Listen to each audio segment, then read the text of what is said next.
So there's the piston with the big giant hole in it. This is all shit that came out of the pan.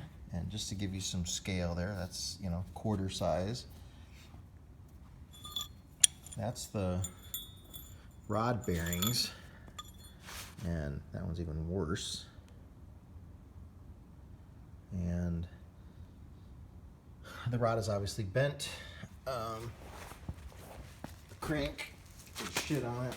So we can no longer do an in-frame on here. This is going to need an out-of-frame.